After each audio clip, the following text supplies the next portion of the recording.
Good afternoon, everybody. This is Akta Sehgal Malhotra from the Motherhood Club Talk Show.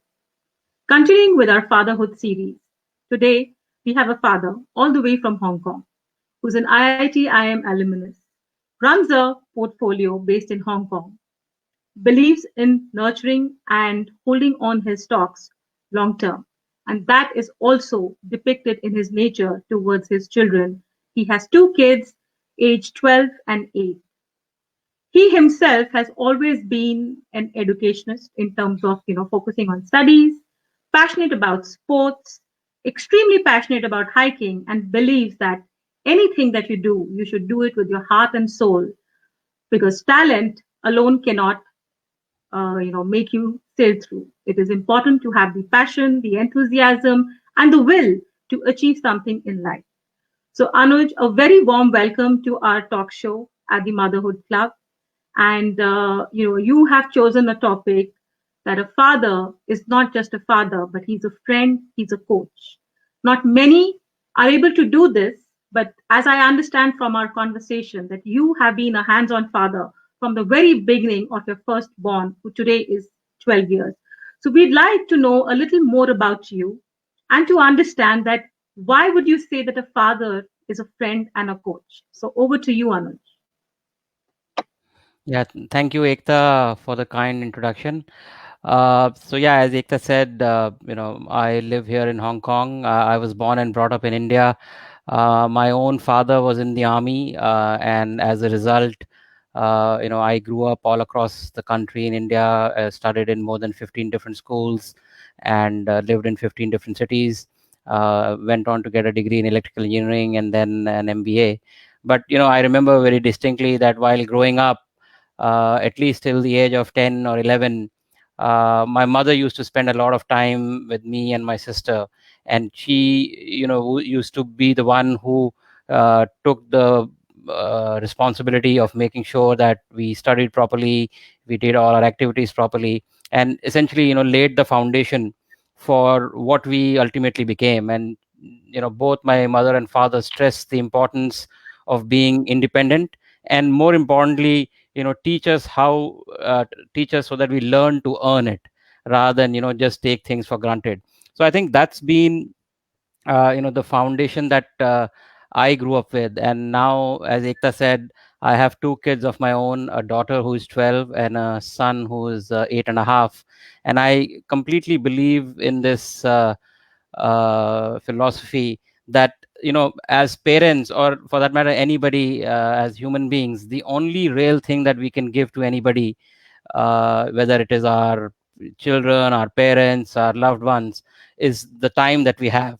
And the time that we can give to them is something that's the only thing we can give them, number one. And number two, in the context of kids, what is most important is that we have to give time to kids when they need it, not when we have it. And for kids, it is very important that they get that time from us in their formative years, because that's when you lay the foundation for what they will ultimately become. And of course, I do understand that not everybody has the luxury of spending that time with their kids in the initial years, because there are needs, there are demands on people's time because of their work and because of their other commitments. But I think at the end of the day, like everything else in life, it's a choice you make. A lot of people believe in this philosophy, especially fathers, that okay, I am the breadwinner, I am working hard to earn money, and that's my job. I earn money and give support to my family, and then they essentially in their minds equate money to time. But I think that is fundamentally wrong. Money cannot substitute for time, and you have to give time. What the mother does for the child is essentially very different. But as a father, you have to give time to the children, as I said, when they need it, not when you have it. And essentially that's when you build those bonds, strong bonds with your children. And that's why subsequently they become your friends. And I can tell you, a father is the best friend for children, because he can play, he can do all sorts of funny and stupid things, he can become a child with children. And and he can also obviously teach them uh, the important lessons that kids really need to understand as time goes along.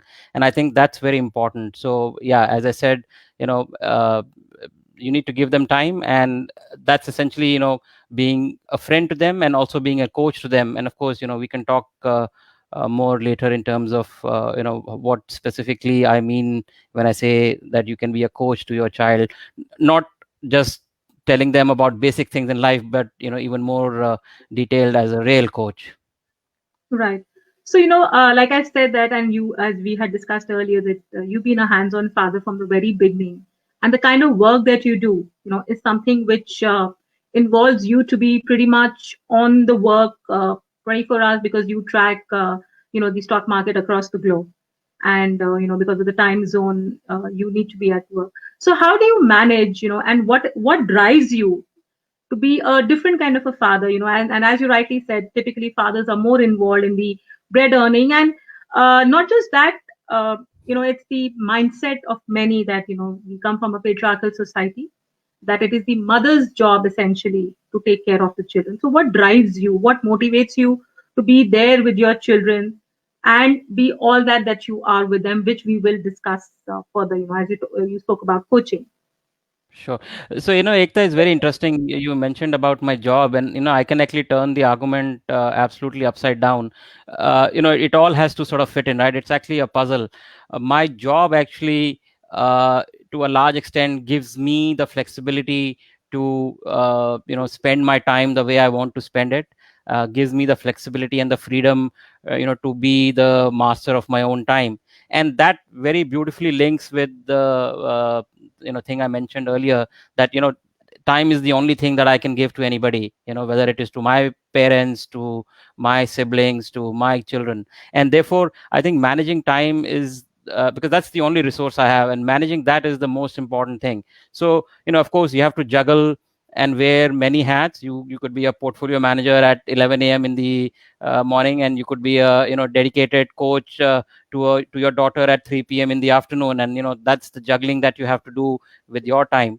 But I think, to answer your question as to what drives me to do that, one of course is the self interest in seeing my children do well in life, whether it is sports, whether it is studies, or whatever uh, sort of career path that they want to pursue. But essentially make them good human beings, imbibe in them the values that I talked about earlier, which our parents imbibed in us, that you have to work hard and you have to learn to earn it. And I think the more sort of important factor is that I've also noticed, and you mentioned earlier that a lot of fathers are not expected to be spending time with their children, and it's not sort of I wouldn't call it a taboo, but it's not looked upon very favorably. And I think that's not just specific to India. Even in Hong Kong and even in some of the Western countries, people have that mindset. And I'll give you a small example.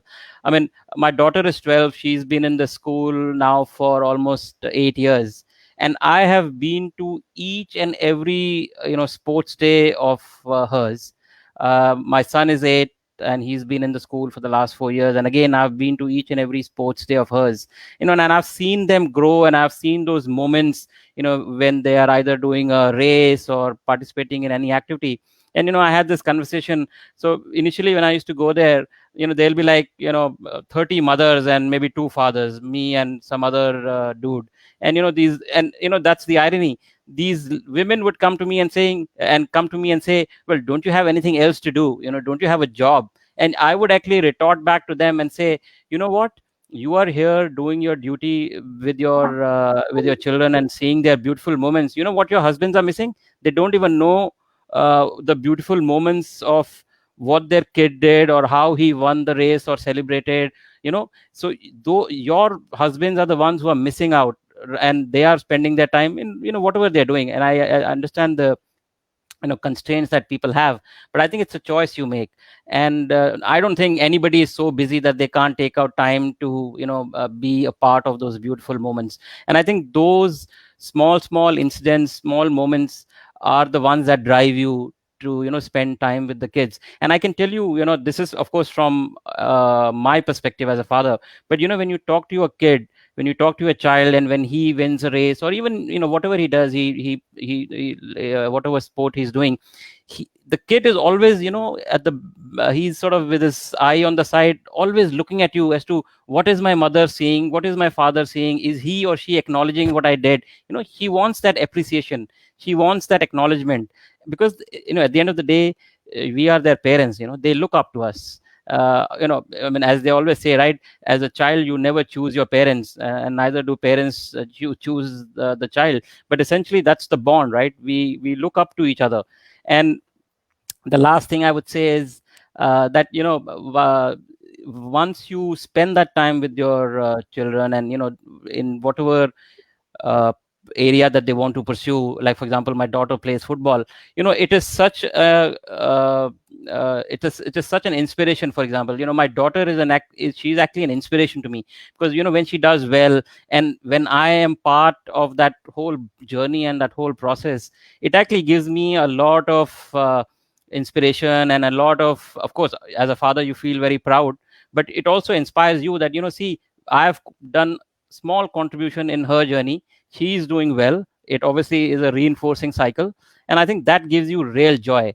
So I think that's what sort of drives this whole process. And nobody's forcing me to do this, right? I mean, you can't force. There are people who do things because other people do these, and there is this whole thing of peer pressure and whatnot. But this thing has to come from within, and you do it because you genuinely feel about it. And as I said, it's your way to uh, optimize your time, and spend it the way you want to spend it. Correct. Absolutely. Very true. That is very rightly said that, the choice is always with us, and, what we make out of it is entirely depending on us. That you touched upon your daughter, and you mentioned that she plays football. And basis of conversation, you mentioned that you also did a coaching program for yourself to be a football coach, right? And and in our conversation, you did mention that when you were young, you used to play cricket, right? So now you have coached yourself to be a football coach. Why did you do that? What was the thought behind it? And how is that impacting your children? Because as I understand, both your kids are playing football, or are kind of coaching to be football players. Right. So, like any other kid growing up in India, you obviously were, in some way, shape, or form playing cricket, either in the gully, or in the ground, or in your school team if you were decent enough. And then, everybody, when he is growing up, aspires to be, depending on the era that you were born in, a Gavaskar or a Tendulkar or a Kohli or whatnot. So, like that, I used to play cricket for my school. And uh, you know then of course, realities strike you that you're not as good as a lot of other people, and you better do something else with your life. So that was that on cricket. But so coming to my daughter, we've been living here in Hong Kong for now almost 18, 19 years.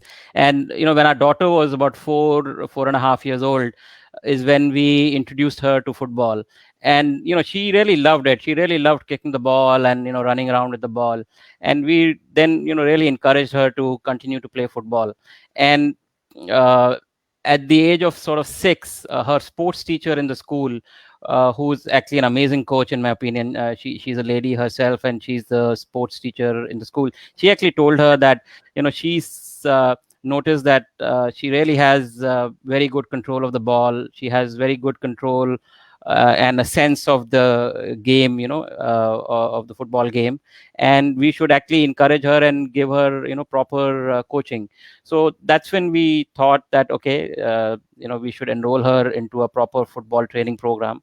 And we enrolled her in the Hong Kong Football Club, which is a club here in Hong Kong, in their under 8 program. She was 7 years old then. And the interesting thing at the Hong Kong Football Club is that they have professional coaches, but they also involve parents to join in the coaching program for two simple reasons. One, when parents are involved, the child also feels more encouraged, and he or she is more dedicated to the program. Plus, the thought process also is that, if the father or the mother is involved in the program, he or she can help the other coaches, sort of encourage the child, and tailor the message more appropriately. So Right. I decided that, okay, this sounds like a good plan. And I honestly, I used to play football as a kid, but nothing great. So I said, okay, let me get involved in this coaching program at the football club. And then, what they then encourage you is that they also want you to be, because you're dealing with young kids, 7-8 years old. So they want you to actually go through a proper football training program, where you'll actually learn to be a coach. So I actually did a level 1 Football Association of Wales football program, coaching program. And then I did another level 1 program here in Hong Kong. And essentially, I've been sort of coaching my daughter since then. So, today she's 12, and she already now plays for the under 15 Hong Kong Football Club team. So she's already playing 3 years up. And 2 years ago, she actually, when she was 10, she actually played for the Hong Kong national team. She played for the under 12s Hong Kong national team. We didn't actually pursue that path for other reasons, but essentially, as I said earlier, I had no background in football, but I actually did the course, and now I'm party to her whole journey from the time she started playing till now. And it's been very amazing journey. We drive 30 kilometers to play football games. Sometimes we have training sessions where we've gone at 5 in the evening and we've come back at night at 9. And the kind of conversation that I have with my daughter, both around football and otherwise, it's just amazing. And I actually learned so much from her. It's not even funny. And the last thing I would say is, and this is again something that you learn when you are part of such a program, coaching boys is so different than coaching girls. And the only sort of key message I would share here is, the broadcasting way of giving a message to boys really works, because their brain works differently. Whereas girls, when you coach a football team, you have to the girls need to know what is expected of them at an individual level. And therefore the message that you give them has to be tailor made, to their specific personality and what you expect of them. Unlike, if you have a boys team, you just tell them, okay, ABCD is the plan, and then just go and do it. For girls, you need to sit with each player. You need to tell her, this is what is expected of you, and this is what is your, let's say, position in the game, and this is what you should do. So I think that beauty of marrying a personalized message, and trying to get the best out of them, is what is very exciting. And of course, as a coach, I not only deal with my own daughter, but I also deal with a lot of the other girls who are who are part of the training program. And it's a fascinating experience when you work with these girls, and you get to learn so much. Brilliant. That's amazing that, not only are you coaching your own daughter, you're also coaching the other team members. But, typically what happens is, as a human mind, when you know that your father or your mother is either a coach of your team, or you study in the same school as they are, children tend to take a little bit of advantage of that, right? So do you experience that with your daughter? And if so, how do you deal with it? How are you able to be very objective while talking to her as a coach, as against a father, and how do you balance the roles? No, that's a very good question. And I think that distinction of making sure that when you're wearing a coach's hat on the ground versus a father's hat has to be made very clear. And I think I'll give you an example. So one of the things that you want to teach kids is the whole idea about winning, because at the end of the day, in sport you have to win, right? It's a contest, right? There are two people or two teams trying to get to a it's a contest, and there'll be one winner and one loser in most cases. But at the same time, you don't also want to push the child or push the kid to a stage where he or she thinks that she has to win at all cost. So I think what so for example, what I do is, sometimes we do drills with the kids, and you first make them, let's say you're doing a one-on-one drill, you actually make sure that they lose initially, because then it gives them that drive that, okay, he because I'm not a footballer, right? I'm a coach. They are more skillful, and obviously as age, like for example, now at 12 years old, my daughter can beat me hands down in any distance race that you can talk about: 100 meters, 200 meters, 400 meters. Even if you run 5 kilometers, she'll beat me hands down, because we've trained around that. We've spent a lot of time, because running is an integral part of playing football. So you have to teach them you have to imbibe in them the spirit of winning, but you also have to make sure that they don't win at all costs. And then at the same time, as you said, you have to make sure that they understand that I can only help them to a certain level. If and again, I'm not a professional coach. Once she grows up, so she's already 12, and my idea of being party to her journey was essentially, to be with her, as I said, in her formative years, so that I can help her in her initial years, whether it is with the uh, dedicated message that I talked about, or helping her, encouraging her when she's feeling low. But obviously, as she grows up, maybe once she's 14, 15, then she's beyond the purview of what I can do for her, right? Then she has to obviously rely on proper professional coaches and things like that. So that distinction has to be very clear, that you are the one who's playing football. I am there only to assist you on the side, to make sure that you have a pleasant experience. But there is nothing that you have an expectation that will come because I am a coach. You're not going to get any favors because of me. And that distinction, I think the child understands very quickly. That's the first thing. The second thing is, see, at the end of the day, as I mentioned, at least from my experience at the football club, it's a program where you have professional coaches, and then you have a lot of other parents who are also coaches. So obviously, if I'm a coach too, and I'm the father of my daughter, there are other fathers who are coaches too, and they are fathers of their own daughters. But at the end of the day, there are professional coaches who make decisions, who make the judgment as to who plays and who doesn't play. And so I think it's a fairly well balanced system. And very quickly, children also get the idea that they cannot curry favor with their own fathers. They have to play and go and get into the team, or whatever position they get to play, based on their ability, rather than what their father tells them to do, or thinks of them. Wonderful, excellent. So, had you not been in Hong Kong and had you been in India, barring the football aspect, because I don't think there are too many coaching classes for such young children in India, and I think India per se lacks these kind of co-curricular activity programs. I mean, at least not that I know of. Maybe I am ignorant to that. But had you been in India, do you think you would have been able to be exactly how you are as a father to your children, or it would have been any different? Because in India, there's pretty much everybody is running the rat race. There is so much of things to be dealt with. So does your being in a Western country support you in this endeavor of yours? No, so I think it undoubtedly helps, because as you mentioned, things in it is difficult in India, whether it is with respect to infrastructure, or the access to facilities, or in terms of how you manage your time. But I think, as I said earlier, right, at the end of the day, it still is a matter of choice. So, for example, I'll give you an example. Both my daughter and my son, I make sure that we go for a run 3 times in a week. And we have a small ground close to our place, and we just don't go to run for fun. We actually methodically run specific distances, and I time them, and I have a record of those times going back last 5 years.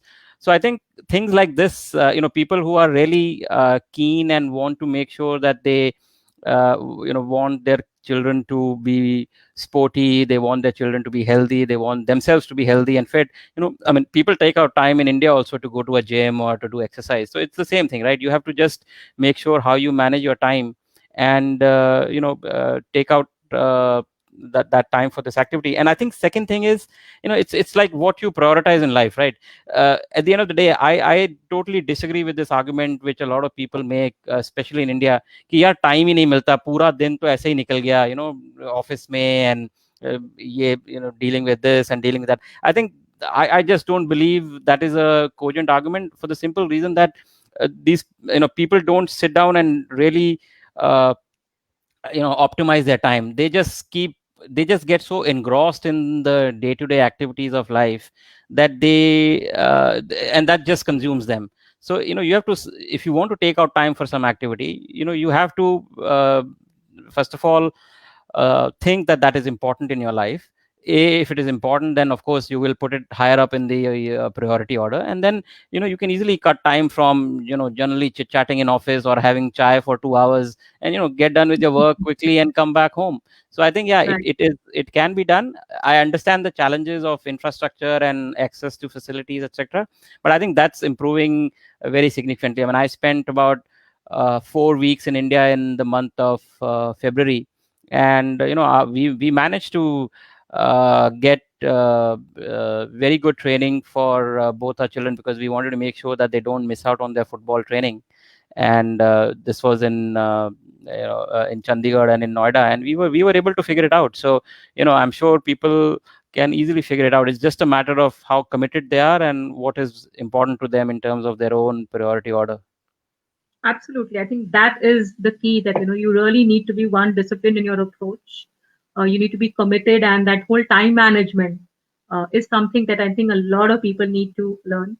Uh, so Anuj, any one learning that you had from your parents, or since we're talking about fathers over here, from your father, which you have imbibed as a practice with your children? Yeah, I think so. As I said earlier, right? One key thing that I really always tell my children is that when we were growing up, and we come from a very simple middle class family. As I said, my father was in the army, and we grew up all across the country. So the good part was that we got the privilege of living across the country, experiencing so many cultures, experiencing different kind of people. But then the flip side was also true, that we really didn't have, let's say, friends who were friends with us for, let's say, 20 years. You kept making newer friends and you moved along. But I think despite all that, the core theme that our parents sort of encouraged us and imbibed in us was the core values that you have to learn to earn. You have, whether it is respect, whether it is money, you have to learn to earn it. Nobody gives it to you on a platter. And secondly, that you have to be, you have to go about in a very disciplined way in your life. And the biggest challenge, in my opinion, for this current generation is that a lot of children in this current generation think that it is their entitlement that everything should be available to them on a platter. And I think that learning that I talked about, what we learned from our parents, that is my biggest challenge, that how do you imbibe this feeling in the children that it's not coming to you on a platter. And no matter where you live, whether you live in India, in Hong Kong, in Europe, in America, they should understand that whatever their parents have achieved or have done, because of which they are living a better life than their own parents, they should not take it for granted. And I have this concept, if you allow me to share. I actually think that because for children, it's always a slippery slope. And not just for children, even for adults. As they say, right, water always tries to find the path of least resistance, right? It always flows from higher ground to lower ground. Same is the case with the human beings and children, right? We always try to find the easy way out. We always trying Right. to find the path of least resistance. So I have this theory which I call the dam theory. For children, you have to have a dam, and that dam has to be in place. You have to make sure that there is no leakage, because once that dam is breached, there is no going back, right? So what that essentially means is that children, but I think more importantly, you have to yourself set an example. Because if you are yourself not disciplined, if you are yourself preaching something and doing something else, the children observe, and they are very clever. And in today's generation, they are not even afraid to put you down and Speak say, up see, and you said, yeah. And I mean, and but as I said, but that cuts both ways, right? If you are spending time with them, if you want to be a friend to them, then you have to also be willing to listen to that criticism. Unlike like when we were growing up, we could not have a conversation of this nature with our fathers, right? It was a very clear hierarchical system, and of course, out of utmost respect, that you did not have such conversation. But today, it's a different era. Children understand, and you also want to be friends with them, so then you have to be a friend on the other side as well. So I think that is very important. And as I said, the dam principle is very key to me.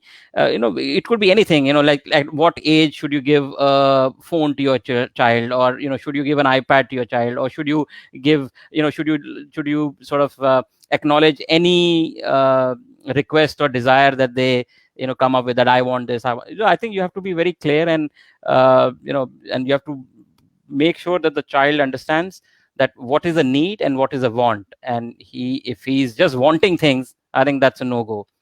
So like in our household, if our kids come up with some request, I actually tell them, you write a piece of on a piece of paper, why do you need this, justify to me what is the rationale why you need this. And I'll be honest with you, 6 out of 10 times they will themselves write and then not even come back, because they figure out that, okay, this was just a very frivolous request, and this was not a need but a want.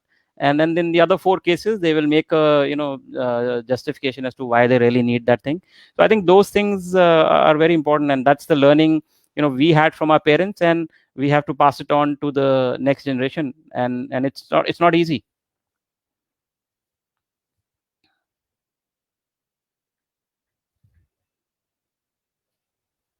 Hello,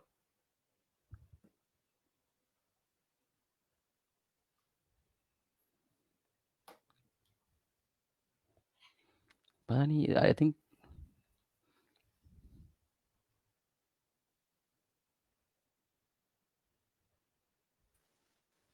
she's got some. yeah, Hello. sorry. Yeah, sorry, I'm back. We had a power failure, so the connectivity went out. Yeah, I figured something happened. Yeah. Right. So that I think that dam principle is wonderful, and even that they need to write that whatever they're asking for, the need or the want that they have, and they need to justify it. I think I'm not surprised that coming from a person who's who day in and day out breathes finance and is a portfolio manager himself, to understand the concepts of the financial concept over here, and very rightly said that the today's generation. Uh, and I think to a certain extent, we as parents are also responsible, because we, kind of let them demand what they want, and we give into it. A lot of parents, I know of that, the child was insisting. So we give into it. Either it is because of lack of time, that you say, okay, fine, just do whatever you want to. And I think that has been the premises of this entire conversation with you, that it is the time that you need to give to the child when the child needs it and not when you have it.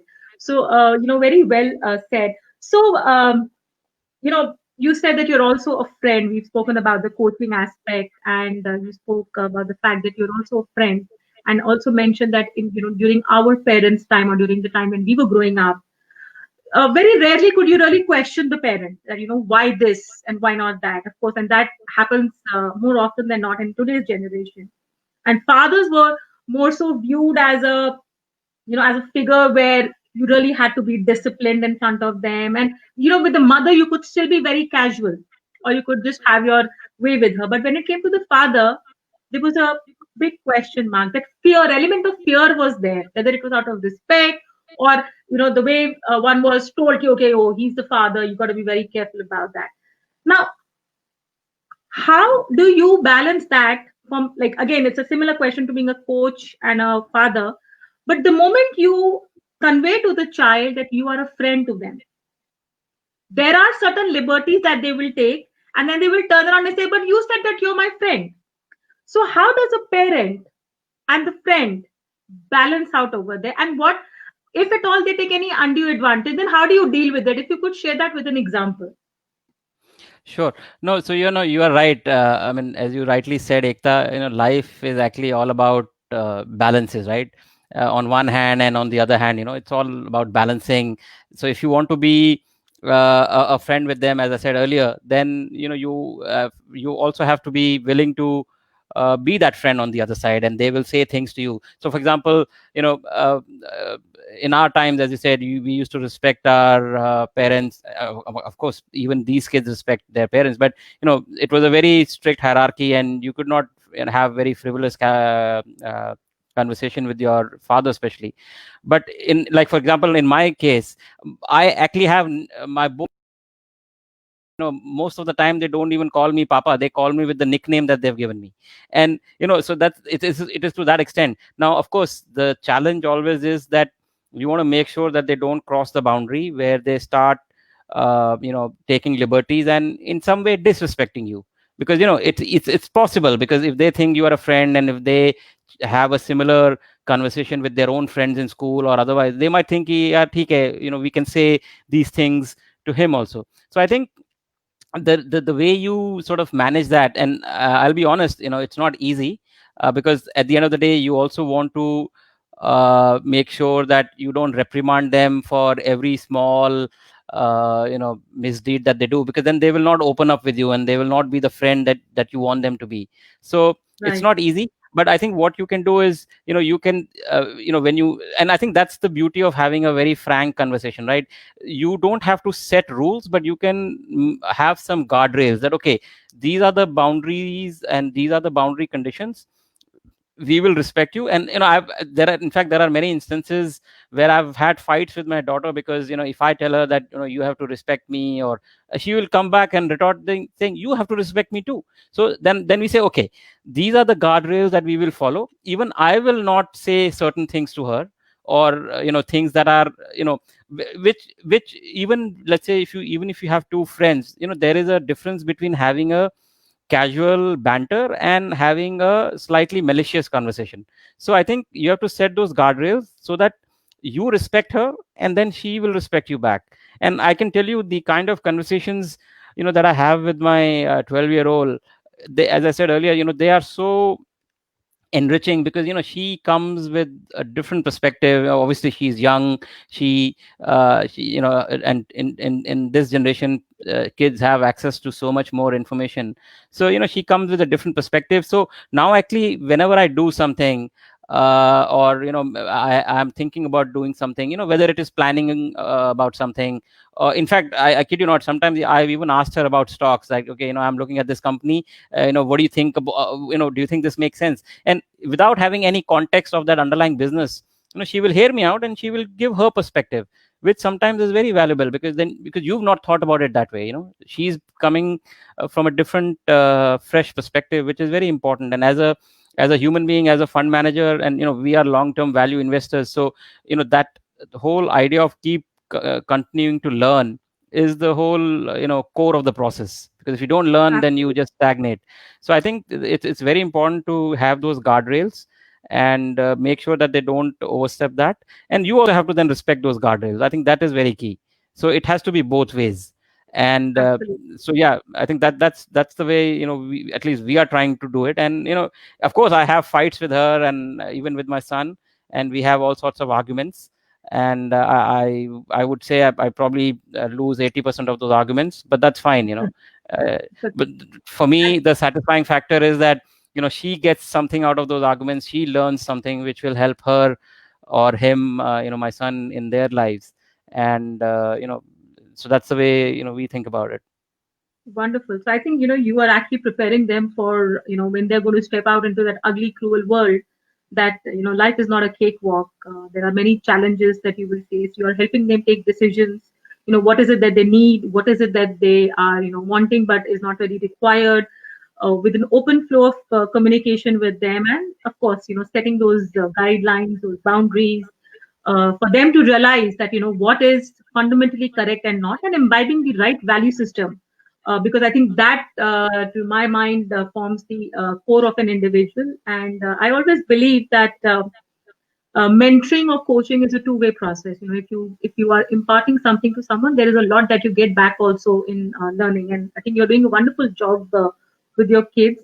So I have last two questions for you. One, which is a very, it's like a trend where, or a ritual here where we'd like you to give one piece of advice to all the parents who are listening to us or who would watch this show at a later stage. But before that, a father of a son and a father of a daughter, how different is it? You did mention that the girls team thinks very differently, and in our maiden episode we had a father who also mentioned that dealing with a girl child is very different than a boy, because boys are, they'll speak monologues to the point, whereas a girl is very descriptive. She'll open her heart and mind. So how has your experience been to a father of a girl and a father of a son? Right. No, that's a very interesting point, and of course, I am still learning. My experience is only 12 years since our daughter was born, so there's a long way to go. But I think you're right. I think the fundamental difference is, if I can just put it in, two words, and I'm talking about young kids. Let's say till the age of 14, because then they become teens, and then they just have their own lives, and you should be fortunate if they have a. I think if you've made sure that you've had those conversations from the beginning, then they'll continue to have those conversations with you, but they get busy with their lives, right? But I think the key difference, in my opinion, is girls are more difficult to manage mentally, and boys are more difficult to manage physically. Like for boys, it's all about jumping here, doing this, doing that, throwing things here and there, and having that whole physical challenge. So it's difficult to manage them physically, and making sure, and especially if you have a very energetic son, he can just be a handful to manage from a physical standpoint.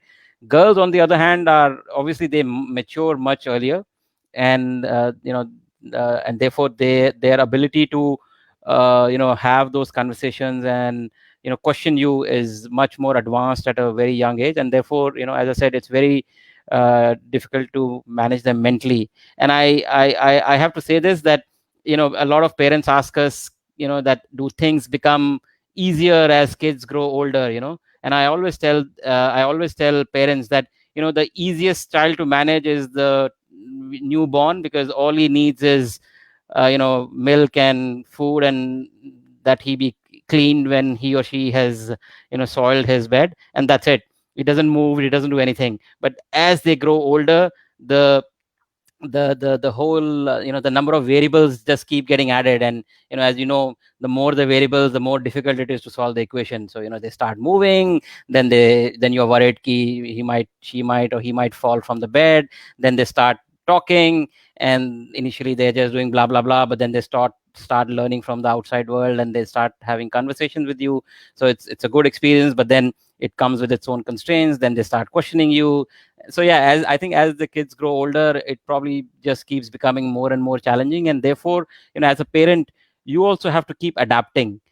So how you deal with a 6-year old versus an 8-year old or a 9-year old is different, and you have to keep learning and keep adapting. And I think that is why I said, if you have spent that time with them in their formative years, where they are open to have those conversations, they treat you as a friend, they are you know not hesitant to share both their victories and their sorrows, or their positives and their negatives, then I think it's a more pleasurable experience to manage as these kids grow along, because they are going through a lot of psychological changes, a lot of physiological changes as they grow, and you have to be in tune with that growth, and you have to adjust. You can't expect them to adjust, because they are growing. It's a natural process. You have already grown. You are what you are, right? So you have to manage yourself and be flexible enough to adjust to their needs and their requirements around whatever age group that they're in. And I think that is very important. Absolutely, I completely agree, and this is one thought that has been shared by many mothers, and now the two fathers that have been on our show, that it's not always about coaching the child.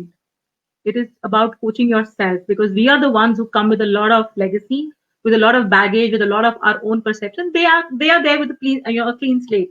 So whatever you write on them, They are Yeah. absorbing that like a sponge, whereas we have become very rigid in our approach. So if we need to really groom them, nurture them, or mentor them, we need to be very adaptive. We need to be very receptive to the change. And the way our parents were with us, we cannot be with our children. And I think that's the trend that is going to be going further also. So brilliant, and and Anuj, for you. Ekta, and I just want to add one thing that what is also true is that, see, this is not just between let's say me and my children, right? It's a team effort. So it would be unfair if I did not mention that it's between me, my wife, and how we decide to bring up our children. And so I always tell my children that mummy and papa are a team. You cannot play one against the other. What we say, if I have said it or if my wife has said it, we are a team. There is no distinction. And therefore, between the two of us, we have to manage. And, as I mentioned earlier, that whole thing about managing your time and priorities and whatnot. So, it's a team effort, right? You cannot do it alone. And therefore, as I said, it would be not fair if I did not mention that a lot of this is possible because you know my wife supports me. She does what she has to do as a mother, but then she's also very supportive of kids doing whatever they want to pursue, whether it is sport or an education, or whatever area that they want to excel in, and whatever gives them enjoyment. And then I have to be, there are certain things that I like. For example, if you have to go for hikes, and it's a 4-hour hike, I take my daughter for a 4-hour hike. My wife might not like that, but then if there are certain activities that she is more keen to do with them, then maybe I have to take care of the son and she has to take care and take my daughter. So we have to sort of juggle that time between us. So yeah, it's a team effort. And then the last thing I want to say on this, and I think this is very typical, especially if you have two kids, or more than one kid. uh, Invariably kids will fight, they will have all sorts of issues, and they will fight over very trivial things. And that itself is a big issue to manage in every household. And one thing that we do is, I also tell them that if they are engaged in a fight or a quarrel or whatever altercation, I always tell them that for me, you both are also a team. So when I'm scolding, I'm not scolding one of you, I'm scolding both of you. Because no matter who made the mistake, because then they will come back, Nene, he said this, she said this. So I always tell Blame them game that, would start. yeah, I always tell them that if I am saying something, if you have done something wrong, because it's an altercation between two of them, the message goes to them as a team, and then they have to sort it out as a team. So me and my wife are a team, they are a team, and therefore it's a consistent message from us. And then they have to then figure it out, because then they also get a sense that it's not like I cannot play this game of he did that or I did that. We have to figure it out and sort it out, and it's not easy. Absolutely. But that's the approach, at least, that we try to take. Yeah, children are very smart to do the blame game, even when it comes to dealing with both the parents. And as rightly said, that, parents are a team and the message has to be the same from both the sets of parents. And for all our viewers, what Anuj is sharing is exactly what his wife had shared when she had come on our talk show. Stuti had also mentioned the same, that, we as a husband and wife are a team to our children. And, we have to balance our work as well as taking care of the children. So very, very nice, Anuj, for sharing, and we're getting some good comments on our Facebook group also, that it's very nice and informative. It's amazing to hear your thoughts. So let's have your one piece of advice. Of course, you've shared a lot, but that one piece of advice that you feel is has driven you to being an impactful father. Yeah, I think I would just sort of, say what I said in the beginning again, Ekta. You have to, the time is the only thing you can give to your children, and you have to give time to them when they need it, not when you have it. And that simply means that you have to manage your time, because, they need that time in their formative years. And there's no point, going back to them at, when they're 15 years old and saying, okay, now I'm happy to give you time, because then they don't need it. They need it in their formative years, and you have to manage your time. So yeah, give them time when they need it, not when you have it. And you have to work harder or figure it out or prioritize, and not do a lot of things that you might be doing, but that's upon you as a parent. That's the only thing I would say. Wonderful, wonderful. That's an excellent piece of advice and premises of the entire conversation today. And I think that kind of defines a father to be a friend and a coach, that be there when they want you to be and not when you have the time after having made all the chores that you need to do or all the work that you need to do. Set guidelines, be a team as a parent, and not that the children are playing one against the other. Have the flow of communication. Treat them like you're preparing them for their journey ahead once they are independent and not dependent on you in its entirety. So thank you so much, Anuj, for being with us on our talk show. We will be back again with another unique journey of either a mother or a father on a talk show.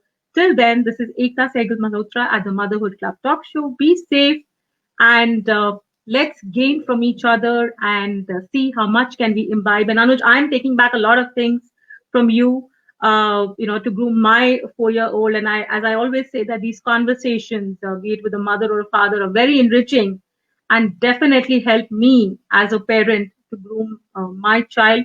And I'm sure many would benefit out of this conversation today. So thank you once again for being here with us on our talk show. Thank you, Ekta. Thanks for your time and thanks for giving me a chance to share my thoughts. Thank you. Take care. Be safe, everybody. Bye bye. Bye bye.